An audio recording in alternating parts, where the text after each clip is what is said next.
Good evening, CABC family. What's up, guys? Coming to you live on the eve of National Signing Day. Big day tomorrow, the first day of the early signing period, as we all know, and a lot to get to about different recruits, where everybody thinks that people are going to wind up. We got Dave, Bama fan Dave's in here tonight. John will be joining us in just a minute. We have a new addition to the group tonight. We have CJ. He's one of our writers on the website. So if you haven't already gone and checked that out, go ahead and check the website out. It's crimsonandbluechips.com.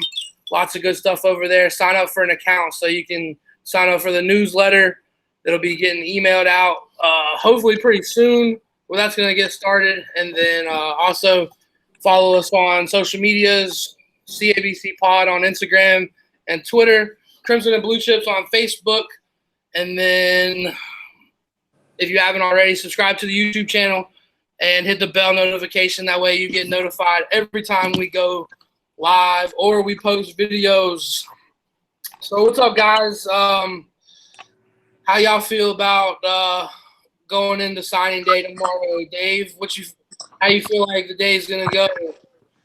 I think we're gonna get a lot of good news. I mean, it starts off in the morning. You're gonna see a lot of commits sending in their letter of intent, locking them into the class, which is always important. You know, some kids who are on the fence now, perhaps like a Brandon Turnage or a Justin Ebogbe, you know, getting them to fax in and lock them into the class is going to be key. So yes, it's not a new commit per se, but those are going to be key as well. And then heading into the afternoon and after lunch, you get Trey Sanders, Evan Neal, Kobe Dean are all going to get with their announcements on ESPN. So yeah, it's going to be a fun day for us Bama fans. Yeah. I feel like a lot of people feel like there's a little bit of panic in Alabama world. I feel like Alabama fans are starting to kind of freak out that they've missed on a couple kids. And guys, stop freaking out. It's ridiculous. You're gonna have the number one recruiting class, even if you miss out on a couple of these guys. CJ, how do you feel about tomorrow going into National Signing Day, or the early signing day? Sorry. Yeah, I feel for Bama. It's going to be a pretty good day. I think people forget that last year going into this point, I want to say they were ranked outside, the top 15, maybe in the top 20, and they ended up with, arguably one of the top recruiting classes in the nation. And so, like you said, I've got to go off what you said about, just calming down and relax. And it's just kind of silly at this point to worry about the frustration about, not having some of these guys. But as, Dave said, that morning is going to have somewhat of that kind of, you're just kind of waiting it out and cruise control. And then there's that built-up animosity of the afternoon signings, with Neal, Sanders, and Dean. So I think tomorrow is going to be one of those days that I think we'll get a surprise, kind of like Xavier McKinney a couple years ago. But, we'll just have to wait and see how it goes. True story. That was a big one. The Xavier McKinney flip. Not a lot of people saw that one coming. I didn't even really follow Bama recruiting at that point. And I didn't even really see that one coming. If you guys haven't already, we've written some prediction articles on the website. We can just go through them real briefly here. For the big couple guys that are going to be making decisions tomorrow, obviously Trey Sanders, the number one running back in the class, is making his decision tomorrow on ESPN. Evan Neal is making his decision on ESPN. Kobe Dean is making his decision, I believe, on ESPN as well tomorrow. Dave, out of those three, who do you want the most out of those three? If you can only get one. Yeah, I actually posed this question on Twitter earlier today. I sent it out for a vote. Let's look vote between adding Jordan Battle to the mix, and most Bama fans voted for Kobe Dean, which is kind of surprising. For me, I got Evan Neal, based on the need and based on his talent. He's a guy that they can't miss on. Jonah Williams might be going early to the NFL, so he's definitely someone that Alabama's looking to add, and they want him in the class bad. And it goes without saying, he's actually, I feel most confident on Evan Neal tomorrow than any of the other guys. So, yeah, Evan Neal's going to be a big get for Alabama tomorrow. I'm saying that right now. Yeah, I think you're pretty right on that one. You guys are giving me a lot of crap about my predictions, but I feel like Evan Neal is the most solid of the group out of that group. Nobody wanted to hear me when I said that Kayvon Thibodeau was going to Oregon, but that's okay. I forgive you guys. I think we were the only ones who predicted Oregon on that one. I thought somebody else did too, but yeah, I mean, I just felt like that was it the whole way for him. But no, I felt Evan Neal is like I said, Kayvon didn't fit in at Bama. Like Evan Neal is like the definition of what you want in a Bama offensive lineman. He's big, he's mean, he's nasty. He plays through the whistle. He finishes blocks. He finishes on top of kids. But he's also got that leadership. He's developed that leadership there at IMG Academy that he didn't have before. He's slimmed down, and he's really fit in well in that leadership role there at IMG. Hey John. John's here. What it is. Hey buddy. I'll come here yelling Panama City like I ain't tired. Hey, I already know you've been going today. I know. Right now, I was just we were talking about out of the big three tomorrow: Trey Sanders, Evan Neal, and Nakobe Dean. We were kind of making our who we wanted the most. Dave said Evan Neal, and I was kind of expanding on how I thought Evan Neal was really developed into that kind of prototypical Alabama offensive lineman, and I was just hitting on his the leadership role he's developed there at IMG. I know you've seen him live in action a couple times. Just kind of retouch on like how you've seen that leadership role in him develop, and him develop as not just a football player, but an off the field guy as well. Yeah, Evan is kind of a model citizen for progress in every way, whether it's his body going from 4 bills down to whatever he is, 350, 360, either way, on a 6'7" plus frame, holds it better than you and I would at that size. But I think mentally and physically, it's been even more impressive. He has IMG Academy, which is obviously a who's who list of college football prospects. It was kind of his team, and I know publicly it didn't say that. The rankings didn't illustrate that or reflect that. But if you went and watched IMG as much as I did, I've seen Evan play, I don't know, 5 times in the last couple of years. This year, it was his team emotionally with that leadership. If anybody was getting to a scrap, Neal was either ending the scrap or pulling somebody out before it ended. He was the tone setter on the field, off the field, in between. When they got their butts beat, by Lake City, Columbia preseason, and what was a big deal for that Lake City team, which I think only lost once or twice the rest of the way. He took that to the chin, and that's when he denied the interview with me and all of that. But I kind of understood it, and that's who he is, and that's very Bama of him. So I don't know, just his progress on the field has been immense. He's lost 50 pounds. He's gotten so much better with his technique as a pass blocker, as a run blocker, all of that. But man, his progress as kind of an immature, overgrown kid to now this bona fide leader and kind of a badass off of the field to reflect that on-field persona is, I think, just as impressive for Evan Neal. And that's why he's a no-brainer 5-star at this stage, which is something that I would have laughed at myself for saying, 12 to 18 months ago. Yeah. Appreciate that.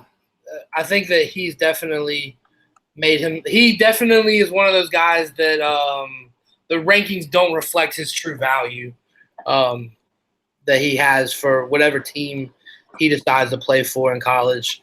CJ, we've talked about it. Which one of the 3 do you feel like is the most important, or would you like to see the Tide land tomorrow? I'll play again off what you guys are talking about. Evan Neal is super important, but I'm actually going to take a wild shot here, and I am going to actually agree with the poll here in Kobe Dean. And a lot of that has to do with the fact that usually for Alabama, you have this wave of guys that are waiting to play off the bench that are typically just kind of ready to play. And what I mean by that is even when you had Dante Hightower and you had Courtney Upshaw, you still had guys behind them like C.J. Mosley that were essentially starters already. And yes, Alabama has that, in Dylan Moses and Ali Kaho and everything, but still they don't have that actual depth as they once did. And so I think that missing out from last year, and J.J. Peterson actually hurt them. But even though they added Kaho from, Washington, excuse me if the pronunciation is incorrect. And so adding Kobe Dean, which seems he's like a D1 athlete already. I mean, just watching him in the Alabama-Mississippi game, the guy is just an absolute freak of nature. And so I'm not saying he'd be able to come in and start by any means, but I think it goes without saying that, the importance of the depth to have that there if Alabama wants to continue its dominance with that defense, especially that run defense, then he's going to be an important factor in, making sure that continues as a thing for Nick Saban's dynasty. Absolutely. I think with that inside linebacker is definitely one of the top needs for this Alabama team right now. We've gotten Mom saying that Mac Wilson's coming back for his senior year, which, I mean, what is that all about? I don't really know how that fits in, but that might be a bad decision for him. But anyway, so I think that getting another inside linebacker in that mix is really, really important for the Tide right now. So I think that the poll, everybody agreed. Well, the majority of the people agreed that Nakobe Dean was the most important out of the group that Dave put up there. So Nakobe wins the poll, and Dave, who'd you say? Nakobe Dean won the poll. Trey Sanders came in number 2. That's Evan Neal number 3, and then with a couple votes, Jordan Battle. Couple votes somewhere. Jordan Battle.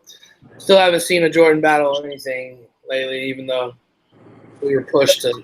I think that one of the reasons that Jordan Battle didn't get so many votes is because, for one, I think that I'm not going to say we're set by any means, with safety in our secondary, but it's considerably young, with Patrick Surtain, and you still have Trevon Diggs coming back for another year, and you've got Savion Smith, who's the JUCO edition, who started at LSU. But the fact of the matter is, you can grab a safety or a cornerback and have them transition from a wide receiver, such as, Cyrus Jones started out as a wide receiver and they moved him to defense. You have Trevon Diggs who started as a wide receiver, moved him to defense, and you don't see something like that happen unless it's one of those 1 or 2 number overall athletes like they wanted to at first with Derrick Henry. Some schools wanted to play him at linebacker, and instead, obviously, we kept him as that back that was that big, heavy back. And so I think that would be obviously a little bit tougher to do.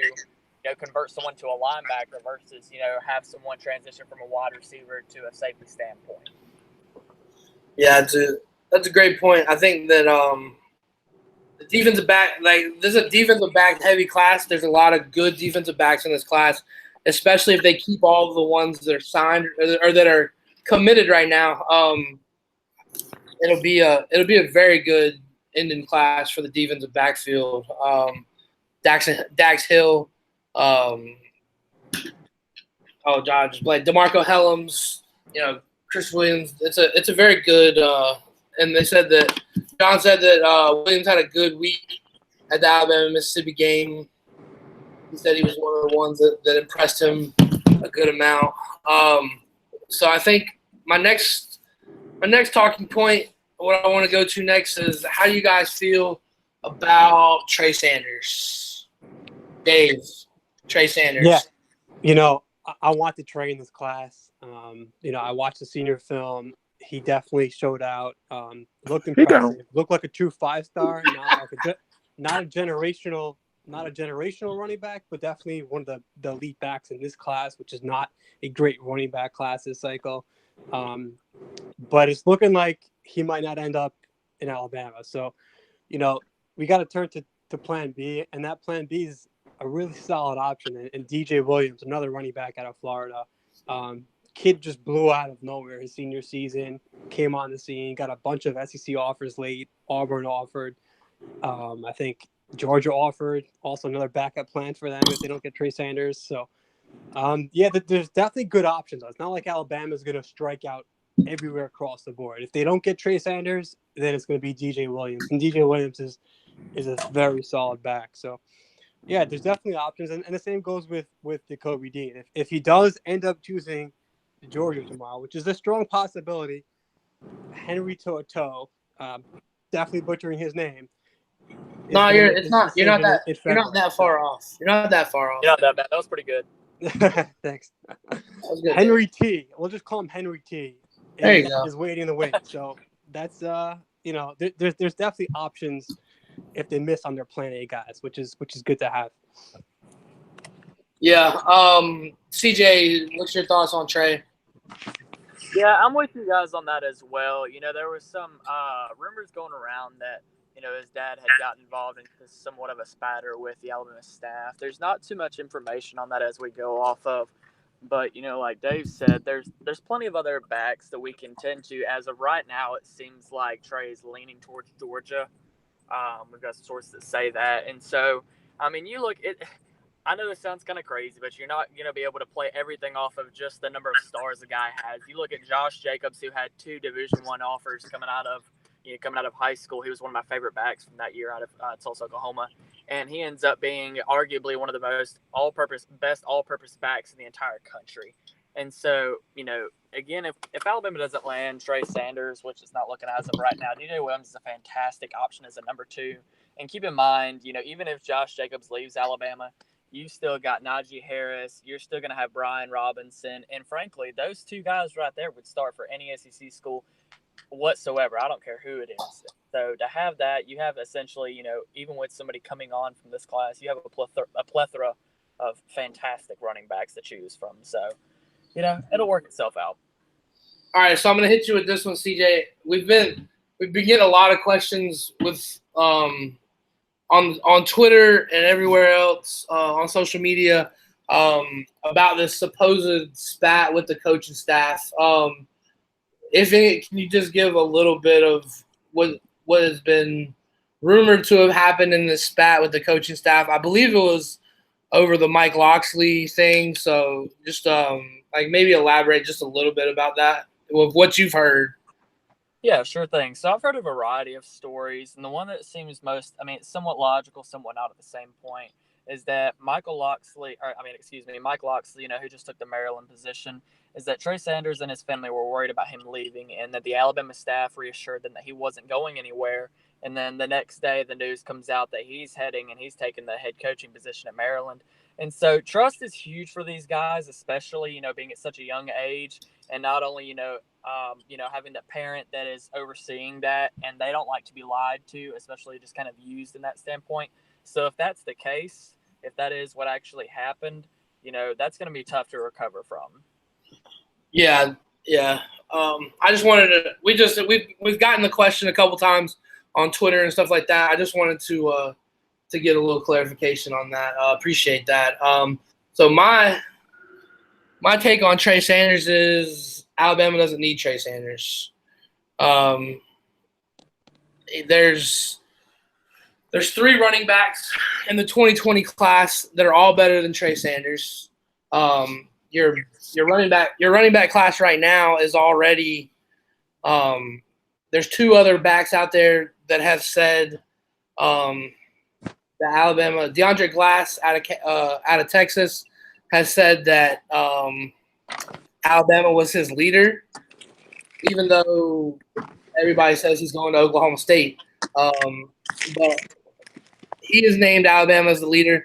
And then, like Dave said, the running back out of Florida, DJ Williams, who's blown up here recently because hasn't gotten a lot of love. He's gone the Josh Jacobs route. He's had to play quarterback. And he got hurt. He missed his junior season, but he's been playing quarterback for Sebring High School in South Florida this year. He's blown up recently. And I think he's even a better option if you miss out on Trey. So I just don't think that he's necessary. I said the same thing about Thibodeau, and everybody gave me crap about that. But Trey Sanders isn't really necessary in this class. Like I said, who you already have there, you have the Najee, Brian Robinson, Josh Jacobs, if he decides to come back, which I don't think he'll decide to come back. If he has a couple big games in the playoffs, I think he'll be moving on. But I think that DJ Williams and DeAndre Glass are very capable running backs that could take place if they miss out on Trey Sanders, which, I mean, it looks like that it might happen, but we'll find out tomorrow. John's actually going to be there at Trey Sanders' announcement, so we'll have some updates as that happens. I'm kind of curious to see how Trey Sanders actually wants to play into this, if this, supposed thing with his family and the Alabama staff did happen, or if it didn't. Because if he's looking for playing time, then I just don't see how Georgia is the best fit for him in regards to they're going to have DeAndre Swift, they're going to have everybody come back essentially. And if he wants to get playing time in Alabama, I mean, we use as many backs as Georgia does, if not more. Then you're. I mean, I can ask. You're still going to have Najee Harris and. Me and John talked about this earlier as I was driving home today. I feel like a lot of people have used that, and but look at the backfield at Alabama too. It's just as full as the Georgia backfield. And I feel like Trey would be at least third in this Alabama backfield, maybe even fourth in the Alabama backfield, just like he would be, third or fourth in the Georgia backfield. So that's why I feel like he's just not a necessity at this moment. Can I jump in real quick? Yeah, go ahead, man. I know you got more information than I do. Well, no, it's not really Trey related. Well, I got, talking to DJ Williams a little bit tonight. He's very, I don't want to say nervous, but he's excited. He's excited about tomorrow. Still locked in, again, 2:30 Eastern for his announcement, which is, I think, conveniently placed after Trey's announcement. But got some breaking news on the defensive side of the ball. Kind of a minor note, but it does have something to do with Alabama. DJ James, Spanish Fort corner, who Nick Saban visited a week ago today, right before the Alabama-Mississippi All-Star game kicked off, is not going to sign early. And that was a very big point of contention. He is currently committed to Mississippi State. Alabama likes him a lot more than people realize. Put it this way, Nick Saban was in Mobile, and he went to see DJ James. He did not go see Christian Williams on the same day in the same city when those guys each had the same timeline. So DJ James is a name that I think is not getting enough credit in terms of talking about Alabama targets, but he is now not signing tomorrow. That is a huge change of plans for him. The thought was if he signed tomorrow, probably going to be Mississippi State. Bama wasn't quite sure if that green light was going to exist.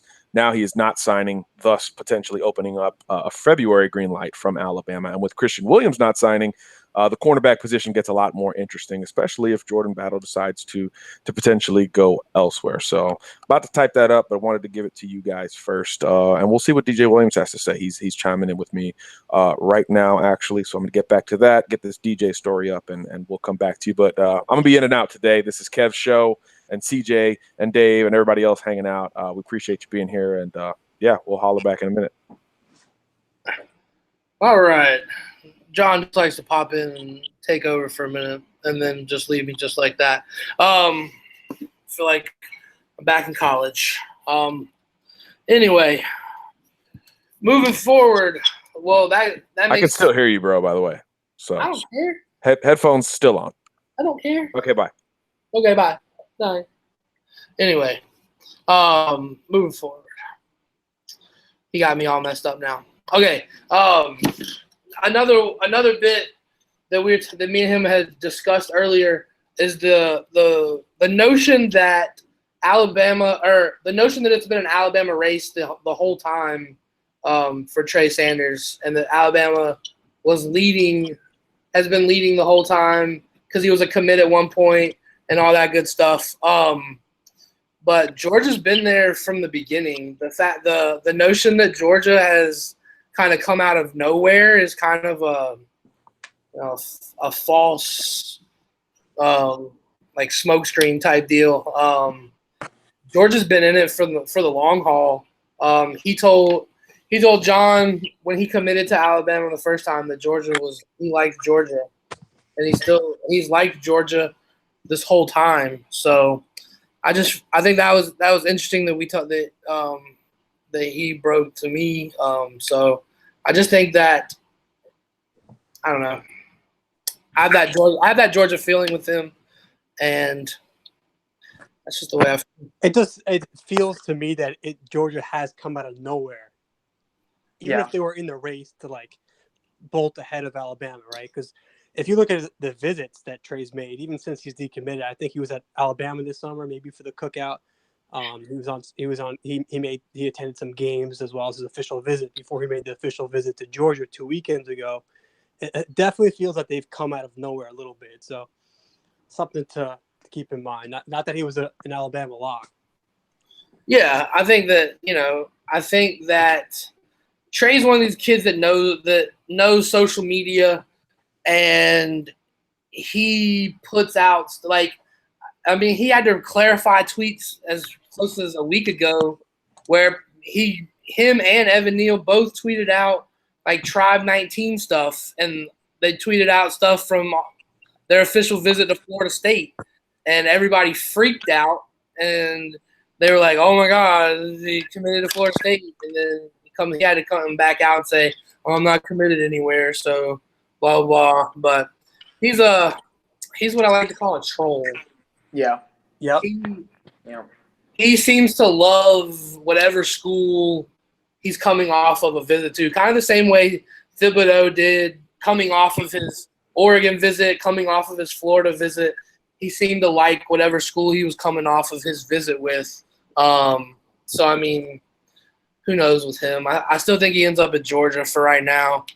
I wasn't 100% on that until kind of today when I started looking at it and started thinking about it. That I think he ends up at Georgia.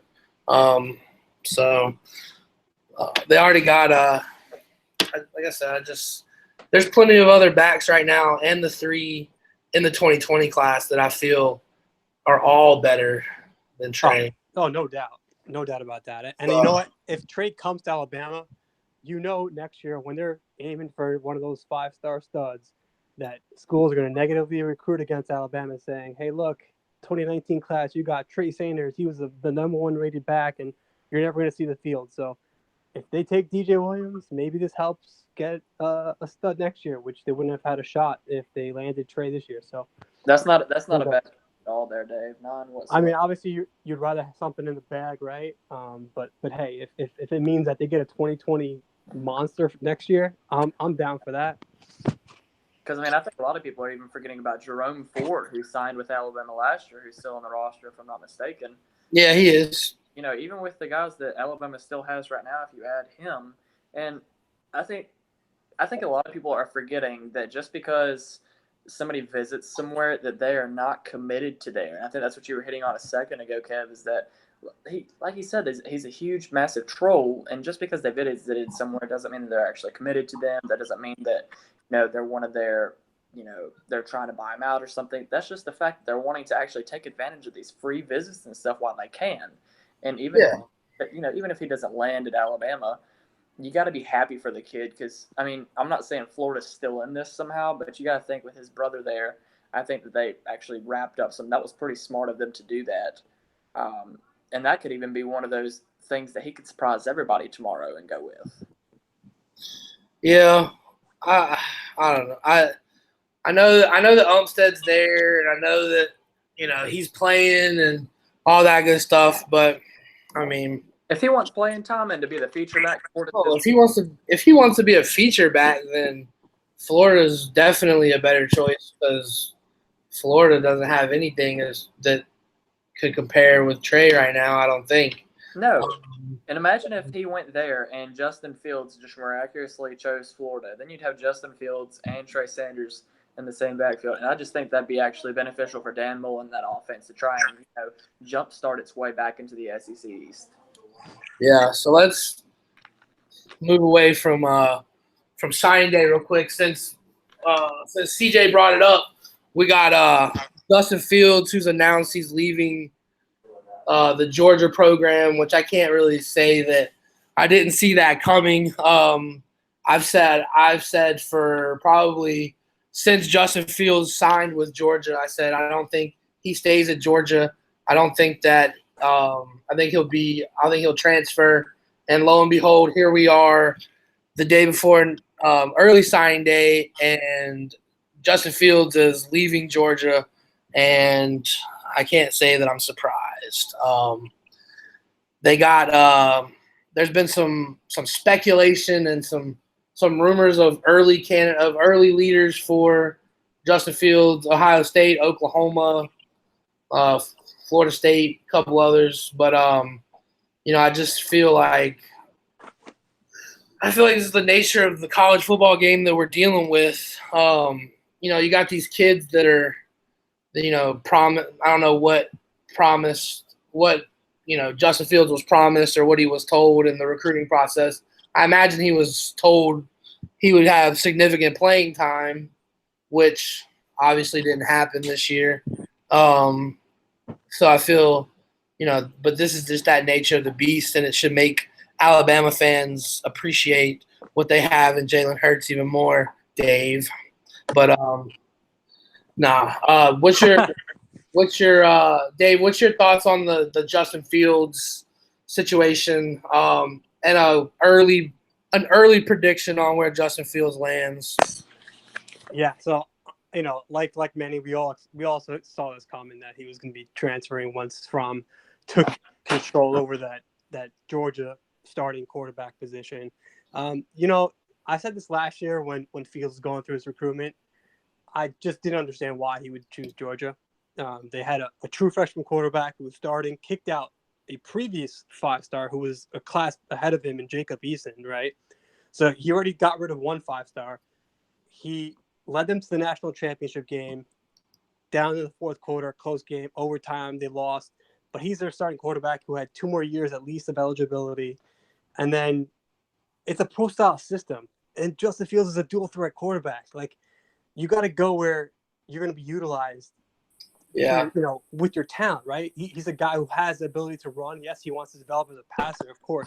But you want to go where you're going to be used and your full talents are going to be displayed. So it just never made sense to me why he would go to Georgia. For his, yes, he's looking to get out. There's a lot of good options, I think, for him. 2 that I would say to watch is Oklahoma. Their history of just popping out quarterbacks year after year, Heisman winners, and then you look at what Kyler Murray did. Not only did he win the Heisman, but he's going to be playing for the Oakland A's this coming season. So I know Justin had a background in baseball. I'm not sure if he's looking to pursue that at all. Maybe that's an option where he gets to play both baseball and football at Oklahoma. And then, look at Florida and Florida State are two programs. I don't see him ending up at Florida State, even though he was hiring them during his first recruitment. But Florida and Dan Mullen's definitely another option if he chooses to stay in the SEC. Yeah, CJ, what's your take on Justin Fields?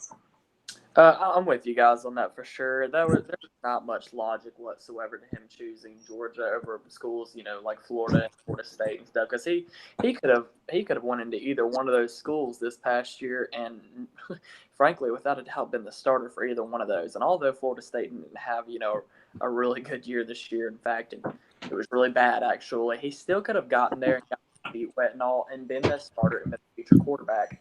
As it seems like he's wanting to. And I don't know if you guys have seen the video. I know a lot of people have seen it on Twitter and Facebook and stuff, but it's a video that somebody got of Justin Fields and a teammate walking off the field after one of the games, and one of his teammates walks up to him and says, "Oh, great job, bro, and along those terms, and he looks at him and just smiles and gives him a handshake and was like, "Man, I didn't do shit, but hand him the ball off."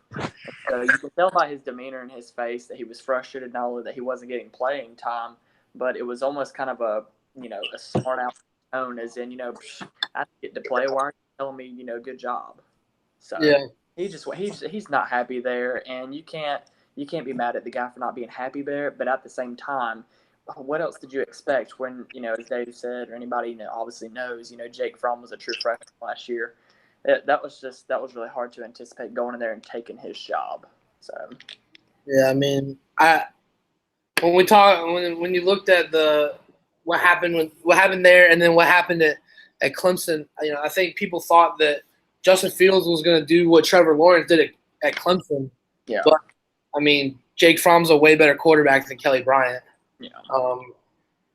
So I think that it never made sense to me. I thought he should have stayed. Was it Penn State?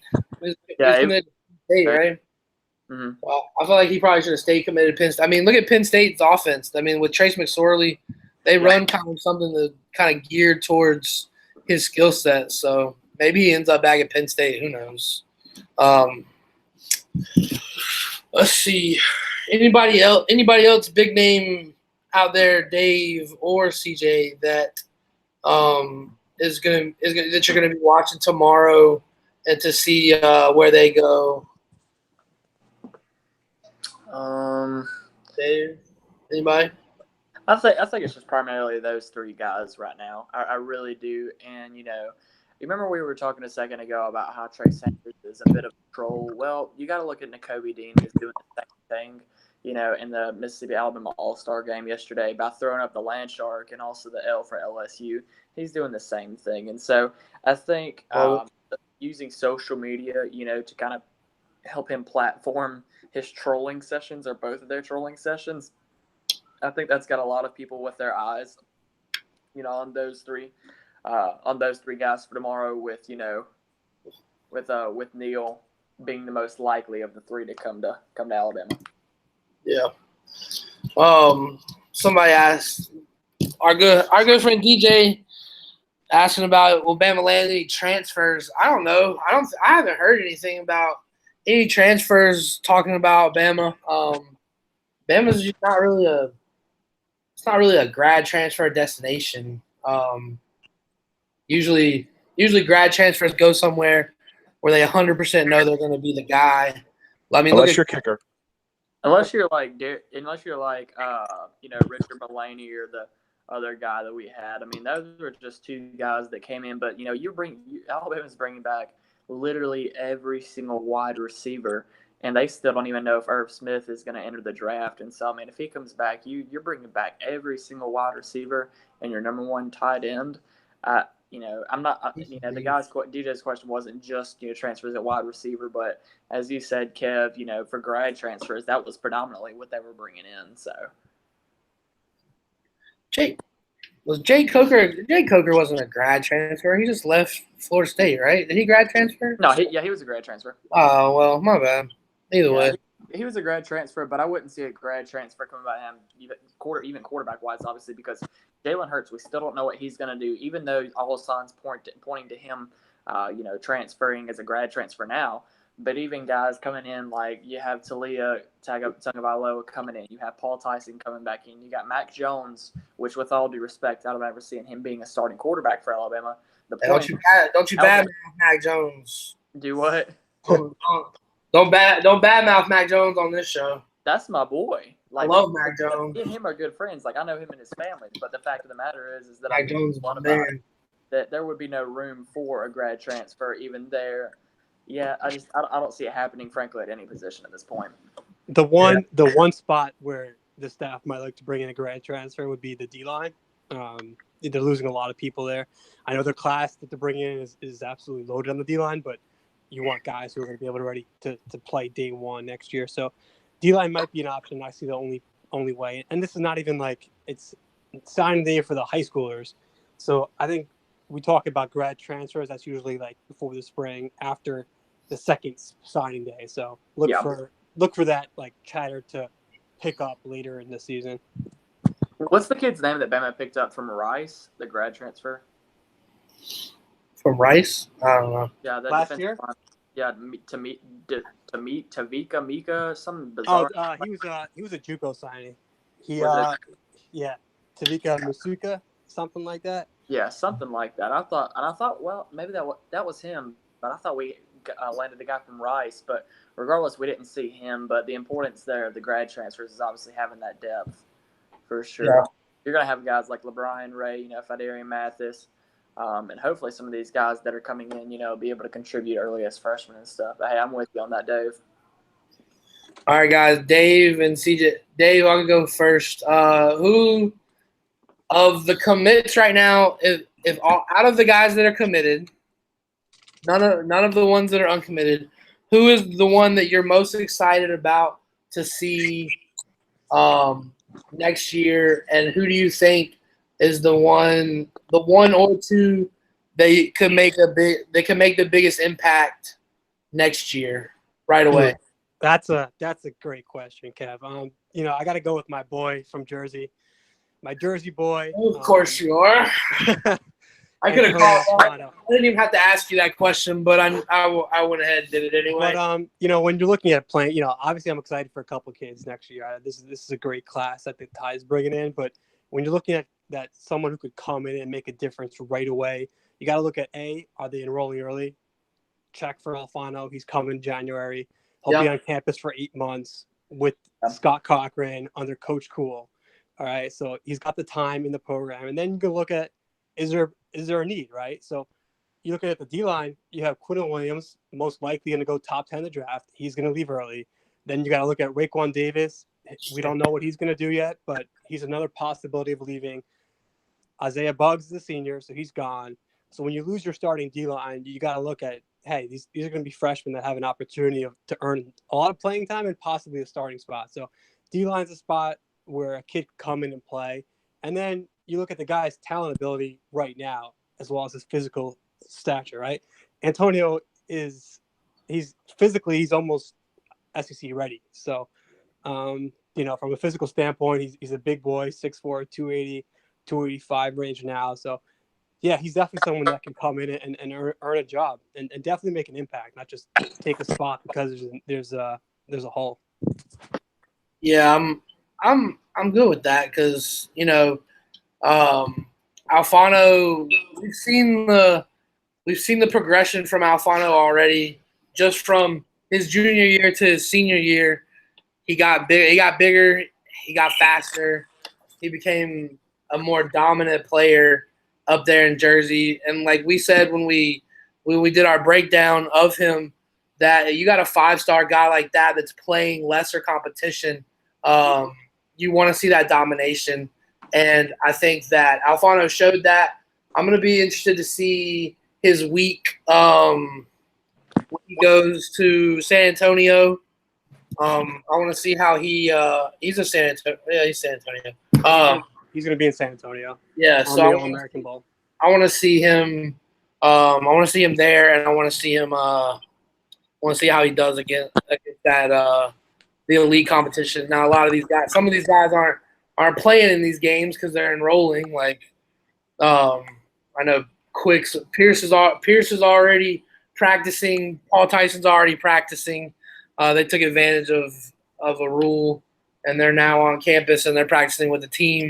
So DJ Dale and one other, the wide receiver, John Mechie, is there as well. John Mechie and preferred walk-on. I forget his first name. Garza, teammate of Pierce Quick's at Hewitt Trustful, another lineman. He was actually the left tackle. Pierce Quick was the right tackle. A lot of people don't know.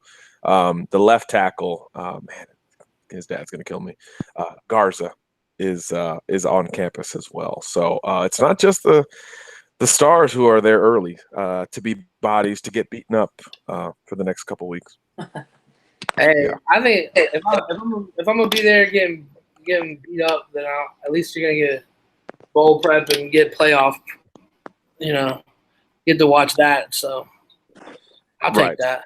Right. No, yeah. I mean, goodness gracious, these kids should be preparing for a somewhat corny auditorium or gym type of ceremony tomorrow amongst their peers. Instead, they're in college football practices against Quinton Williams and NFL guys who are going to hear their names called in 4 months. Yeah, that's what they're dealing with. So pretty cool. Talk about trial by fire there. I was listening the whole time that I was writing that quick DJ James update. I almost said DJ Williams, talking to both at the same time. Not smart for a dummy like me. There's some dominoes at play here. Two Mobile corners that Alabama likes to varying degrees not signing, I think is pretty interesting. But back to the Trey and Georgia thing. I think, Kevin, you brought this up. The day he committed to Alabama, that had to have been 2016, maybe.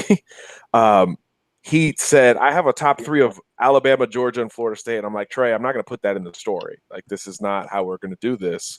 That's not how recruiting works. If you're committed, we're going to talk about that school and probably leave it there. And he was like, oh, okay, cool. And literally the next 15 times I talked to him, it was, yeah, everything's great with Alabama, but Georgia and Florida State, I'm still keeping in communication with. I love Kirby Smart, whatever. That never subsided until he was, a 5-star #1 player, and others began to assume that with his brother at Florida, that was something, and the official visit to Texas, that was something else. He always mentioned Georgia for whatever that's worth. Now, Trey will tell you that probably even today that 8 schools are in it, which is a lie. You can't be down to 8 at 8:51 Eastern on signing day eve. But he always did, for the record, mention Georgia. Now, maybe that was partially our fault for not following up on the Bulldogs as much as his recruitment progressed. But there is no doubt that Georgia's been on his mind for literally the entire time that Alabama has been on his mind. There's been a there are some connections in that Tallahassee Panhandle area that I'm actually in right now to Georgia with certain personnel. They've spot recruited down there. Obviously, Georgia always recruits South Georgia, so naturally that's going to parlay into Florida at varying times. So Kirby does have connections there, being a South Georgia guy. So I guess, like Kevin said, I don't want to make it seem like this was an Alabama-Florida thing for a year or two, and then boom, Georgia comes in, Bagman Rubers go crazy, and he picks the Bulldogs. Like, it's not that simple with Trey. It never is, but he has literally mentioned the Bulldogs every single chance that he's had over the last 2 or 3 years. Now, what you see and what you read could sometimes be different from that, and that's maybe partially our fault. Not me, but our fault as an industry. But that's Georgia wasn't selling with Trey early on, so we'll let you in on that secret. So we kind of moved on from it, but he never subsided with UGA conversation really at any point. He's always liked Del McGee, and really early on, I was actually talking to a Georgia source about this at the Clay Webb commitment. For those who were surprised that it was Georgia, those people were not. Trey has always talked about playing in kind of an old school SEC style, pro style, more times than not, and Alabama, Georgia were always the two early on and most consistently that he mentioned. The Florida stuff was really more recent than the UGA stuff, but when your brother's there and your mom at one point in time mentions that she likes Florida, it's going to be run with, further than anyone could imagine. So I think the Trey recruitment and the coverage of the recruitment didn't necessarily go hand in hand at times. And you have to think, hey, the kid's in Florida the whole time. Think of the people who are talking to him, if they're a Florida outlet, what have you. But I think a lot of the Florida stuff was way overblown from the beginning with Trey. And I don't really think there was any point where Florida was comfortably the leader here. Maybe they were tied. Maybe they threatened Alabama or Georgia or FSU at times, but there was really not a time where I think Florida was the far and away leader. And parlaying that right into the other running back that y'all want to hear about, DJ Williams, is at dinner right now, and he has yet to make a decision. For anybody making assumptions, there you go. More news right here on Crimson and Blue Chips. That's why we do what we do. I'm going to send it back to y'all because now I got to go type. John, All right, for you. Thank you. He's gone. All right. You got My your bad. What happened? My bad. I was going to ask you, John, do you think if DJ doesn't choose his school tonight, which doesn't seem like it's not that big of a deal, do you think that he would wait until Trey Sanders commits tomorrow, with that being, his time to, announce after that? Do you think that he would be that guy or could be a guy to wait to announce? Look, I mean, you got to stay. Here's the thing. There's some recruits that really pay attention to everything. I think Pierce Quick is probably the most up to date. Pierce Quick could tell you about more rankings than I can with guys. It doesn't have to be to that level for kids to follow along. If there's just one guy higher on the board, like it possibly is here, pretty easy to follow, especially when it's on national television, like Trey's decision will be. So I do think that's part of the reason why it's a later ceremony. Trey is popping at 1 Eastern and DJ's 2:30. I mean, there's 90 minutes there in between. So I think the communication from the Panhandle to South Florida can definitely be made in that time span. And I do think that that has something to do with it. I think if you talk to Auburn folks, and I the last couple of days on my way down, there was a lot of confidence in the last week or so, especially before he to DJ, Auburn official, and then the last 2 weeks, Bama, Georgia. Before that Georgia trip, there were Auburn folks who thought it was a lock. But then as time goes on, when the kid's more reserved, what do you say? If the kid knows where he's going, why didn't he pop? So that has brought some additional concern for Auburn. So I think those things combined tell you that the kid is keeping an eye on what's available. And there's a quote that he told me yesterday that I ran in his decommitment from Appalachian State story. Sorry, Kev. He said, I assumed, being a bad journalist, that, coaching change at App State, all these offers, easy kind of transition with the higher schools. Well, no, he said no, it had nothing to do with the coaching change. He said, he envisions himself as one of the best running backs in the country, and he wants to go realize that at one of the best schools in America. That quote, is in my brain right now as I track DJ. And I don't know. The whole why didn't he commit to Auburn already? He was never going to Miami for the whole, he's Edgerrin James's nephew. Edge is not involved in his recruitment. So all of those things combined, and that quote, make me think, man, the whole Alabama Georgia thing, I think is a huge factor here, one way or the other. So it could be a rough day for Auburn. There's a formula at that running back position where they weren't in it for Trey, but that they don't get DJ Williams or Noah Cain, who's trending more to Penn State at this point. So there's a real doomsday scenario for Auburn, and it could potentially be at the hands of Alabama, which if you don't think Nick Saban and the crew is thinking about that, you're crazy, because Auburn is crippled at the position that they've been really good at over the last few years. So there's a lot going on with this, but the fact that DJ is still undecided as of this recording or this live show, I think says a lot about Alabama and Georgia's late chances. Yeah, appreciate that, John. I always enjoy your little. You're in the loop. My brain is a little out of whack this time of year, but sometimes it makes sense. So no, I know. Now he'll commit to Auburn and be. Yeah, I've known it was Auburn for a month, but I just wanted to be. Oh, thanks, Steve. Yeah. But, hey, 'tis the season, right? That's right. We'll let you get back if you gotta go. So if you gotta get back to it. Yeah, I'll be listening. Appreciate it. All right, there you go, guys. John Garcia, in and out again. But yeah, so DJ's. I mean, it's really intriguing, and it's a really great story. I hate that Appalachian lost him, but it's all good. But it's a really good story, coming out of nowhere, injured, playing quarterback, taking the Josh Jacobs route, being kind of forced to play quarterback because you're the best athlete on the team in an area that doesn't have. I mean, they're in South Florida, but Sebring's not. It's not in a. They're not playing a whole lot of powerhouses in Florida at Sebring. But the fact that he's playing quarterback, he's is in that Josh Jacobs, Cam Akers deal. So I think that I think if Bama misses on, I'm not gonna say Bama misses on Trey Sanders, because it's not like I've said, it's not a necessity. But if Trey Sanders chooses to go to Georgia, I think DJ Williams is a good it's a good security. What am I trying to say? Backup plan there. Well, not even a backup plan because I'd rather have him than Trey Sanders anyway at this moment. But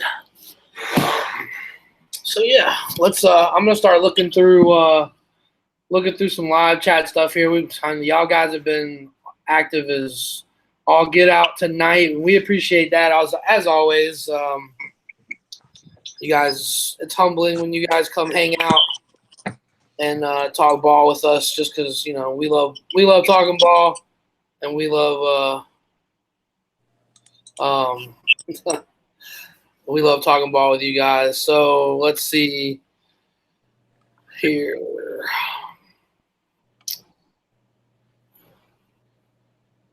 Sorry guys. Any flips for Bama tomorrow? I don't really think so.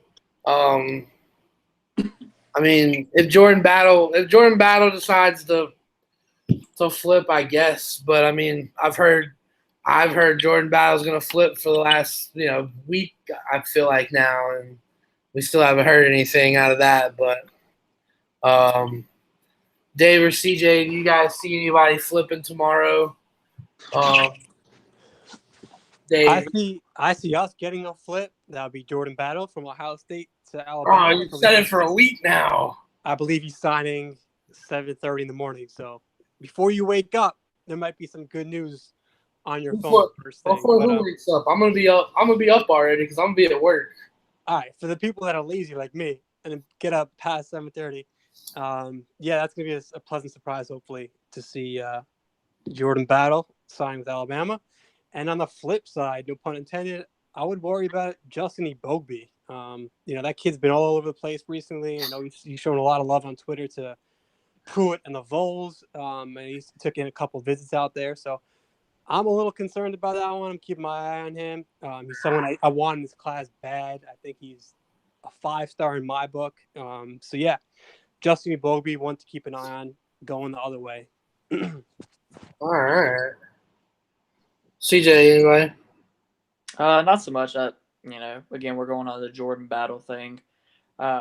Someone that would be really, really awesome to flip, I think it'd just be interesting. Look, you guys are going to hear this from me. This is pure speculation. I have heard nothing of this. So please don't take it and run with it.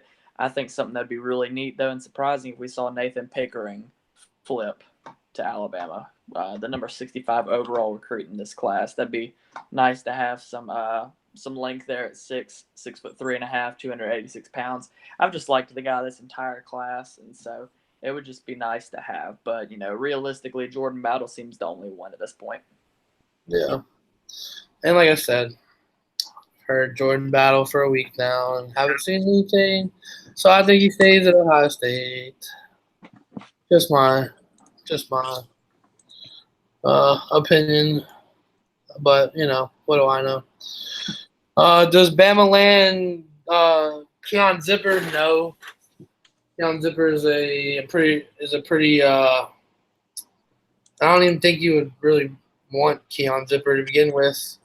He's a undersized tight end who doesn't possess the same type of skill set that Irv Smith possesses.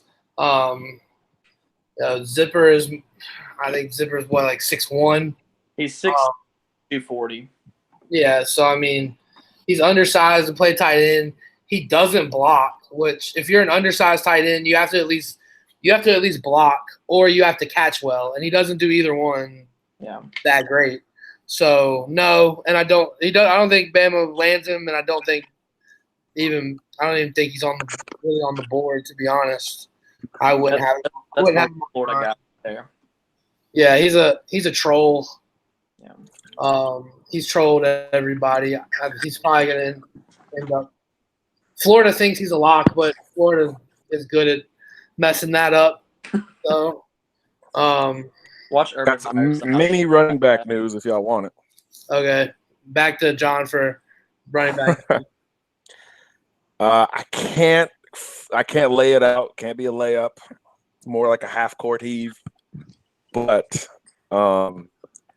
the running back position and the top dominoes that everybody's focused on just took an interesting turn towards a school that is, or towards one school of the mix for all of these running backs that hasn't dominated the conversation. So that's all. That's all I can say, unfortunately. But Trey Sanders to Florida. Let's go. To Florida, baby. I'm telling you.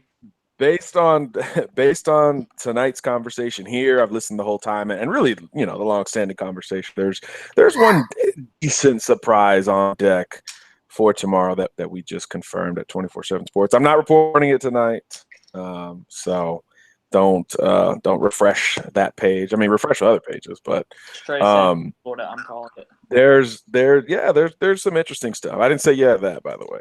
I heard John. I'm just saying this. I refresh the Crimson and Blue Chip website.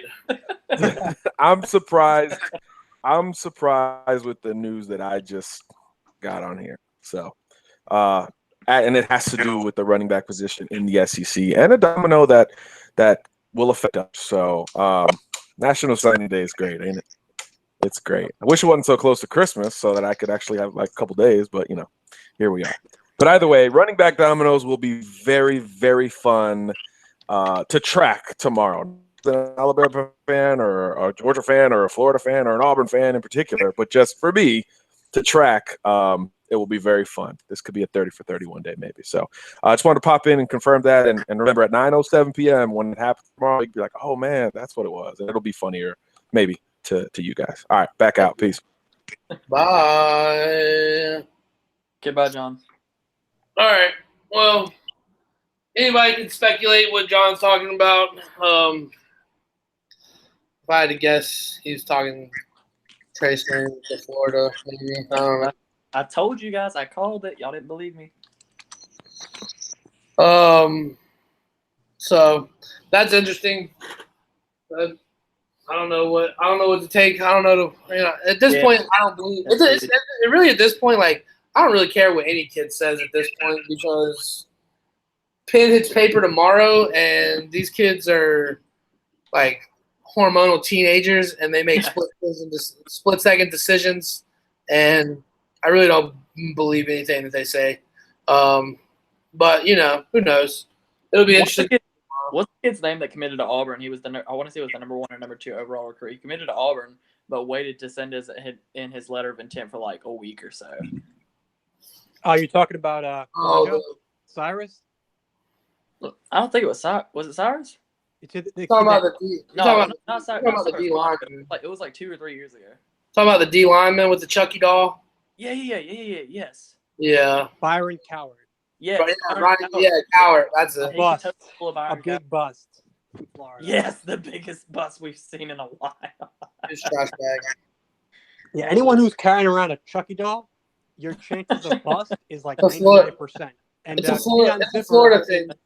Keon Zipper has been carrying around one of those attached to his hip the last 3 weeks. So it's a Florida thing. It's a Florida thing. So kind of like how LSU has the corn dogs. Yeah, it's a Florida thing. Yeah, Kev. Not every Florida kid does it. The ones that do are busts. As the SEC says, it just means more. Yeah. So the Florida that was the big thing is he committed to Auburn with the Chucky doll, and Florida fans were mad about that. But so sketchy. It's one of those cool things that those guys do.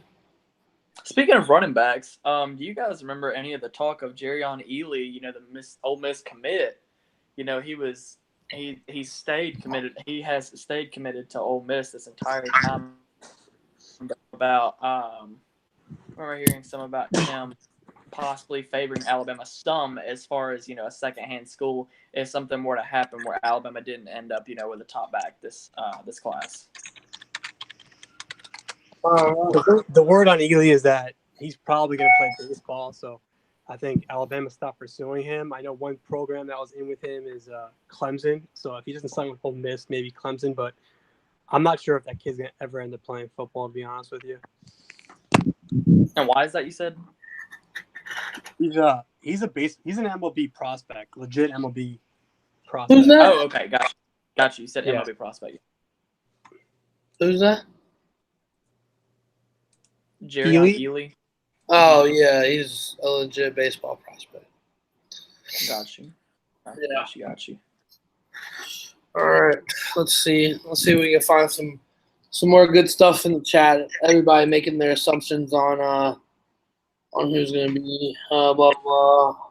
Charger. I think. All right. Well,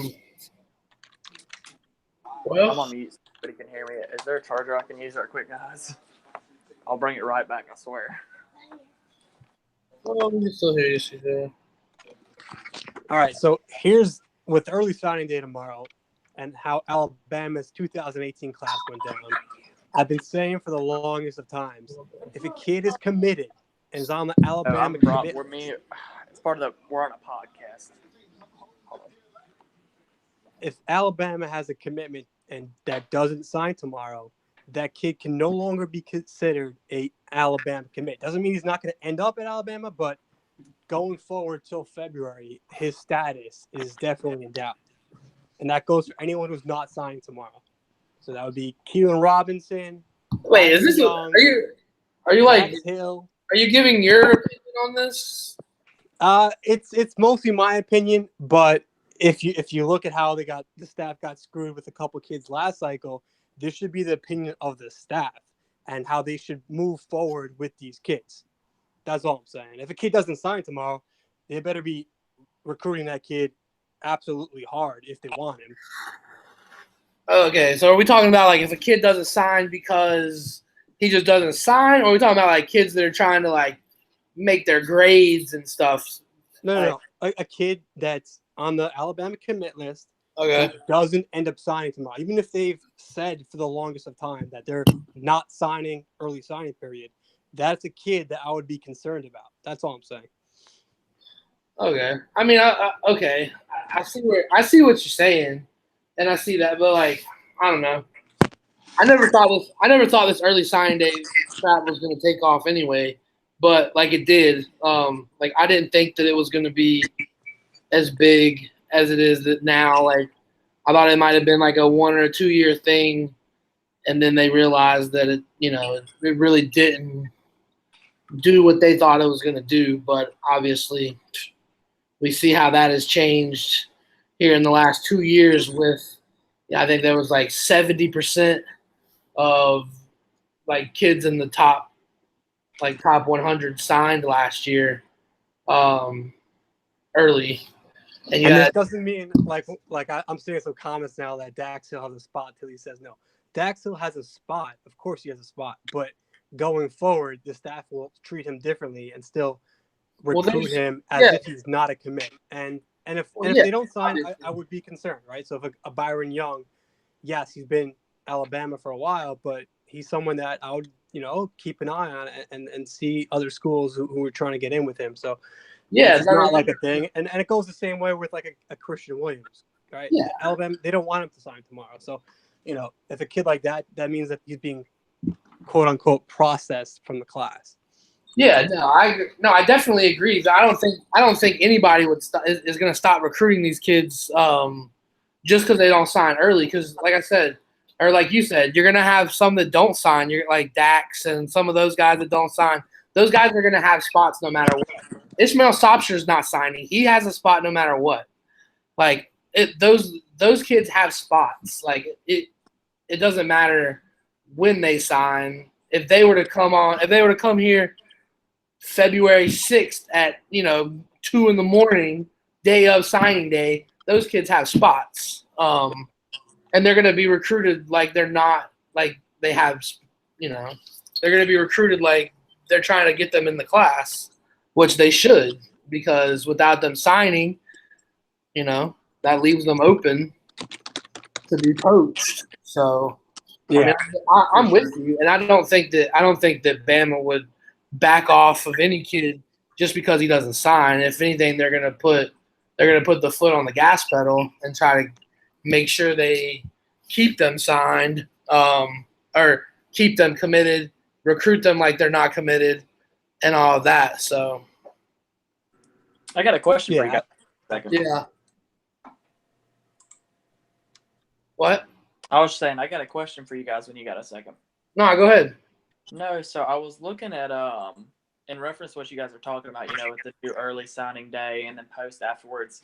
We were talking a lot about academics and stuff like that, about guys who just can't seem to do it because they just can't get things down right in school. And a guy that I remember extremely vividly from last year, and y'all remember his name and everything. He was such a leader of the recruiting classes, Jordan Davis from Tennessee. And I was wondering, I know this is kind of random, but I was looking at his name and stuff. Do you guys know what happened with him? Because I know that he ended up in Lincoln, at Capilla something community college, and committed to Tennessee, because he had recommitted to Alabama and it was going to be considered for this class. But in reference, the space and having a spot, do you know if that had something to do with his, decommitment from Alabama and then committing to Tennessee now? Yeah. I don't know. He's not someone that's ever going to play at Alabama. I know he recommitted for about a week and a half or 10 seconds, whatever it was, but he's not someone that is ever going to play at Alabama. He's not someone that the staff wants. There you go. Dave. Good job, Dave. Yeah, I think he committed to Pruitt, Tennessee. That makes more sense then. Yeah. All right. Are y'all DJ asked, are you surprised Tanner will be signing with Bama tomorrow? I don't know. Yes, very much so. I felt like Tanner Bowles out of Kentucky would have been the first one out of the class. Yeah. And that's the way I felt about it. But I mean, if he signs tomorrow, good for him. I just don't see him. Unfortunately, I think he'll end up just being unless he just proves me wrong, and I'd love to see it. I think the kid at 247 has him listed, I think, at 6'5", 280, and as an offensive guard, and at the 287th position overall in this class. I mean, he's going to be going against some of the the top guys in the SEC, and I just don't see that happening. I mean, I don't know. That's just going to be, I don't know, man. Yeah. I thought it was either going to be him or a Darian Dalcourt. Right. It would have been kind of maybe the first two guys out of the class as far as offensive linemen. But both of them have seemed to be solid. I'm gonna reach out. Hey, John, if you're listening, I know you're listening. If you have anything else to come back and contribute, we're gonna wrap up here pretty soon because I gotta head on. And if you want to come back and contribute anything, now would be the time. Just letting you know. But guys, like I said, we always enjoy the live shows. Had 130 at one point in here today. We appreciate you guys as always coming through, showing love, being interactive in the live chat. It makes the show go by a lot easier, a lot better. We love you guys interacting with each other. That's what we're trying to do here at CABC. We want to build that community around our show, around our website, around our social media platforms and all that stuff. So if you haven't already, like we said before, check out the website, crimsonandbluechips.com. Sign up for an account so you can comment on posts, so you can receive the newsletters and all that stuff. Also, follow the social medias, CABC Pod on Twitter, CABC Pod on Instagram. Go follow the Instagram, guys. That's where we're trying to grow the Instagram more. If you don't have Instagram, sign up for an Instagram just to follow us. I'll make it worth your while. It'll be good for you. I put a lot of funny stuff up there. We put a lot of funny stuff. We advertise there too. So go follow the Instagram, please. And please and thank you. If you haven't already, subscribe to the YouTube channel and hit the bell notification. That way you get instant notifications on when we go live and when we post any type of content to YouTube. once again, guys, thank you for coming through. John, this is your last chance. And gone. All right. So thank you guys again, and we'll look to be here. We'll be back soon, especially with signing day tomorrow. Tomorrow is going to be crazy. Follow the Twitter account. We're going to be tweeting and retweeting updates on all the Bama targets and stuff like that. So once again, guys, for CJ, for Bama fan Dave, and for John, I'm producer Kev. Thank you guys for coming through. Have a great night, and look out for tomorrow, signing day, guys. Thank you guys. God bless.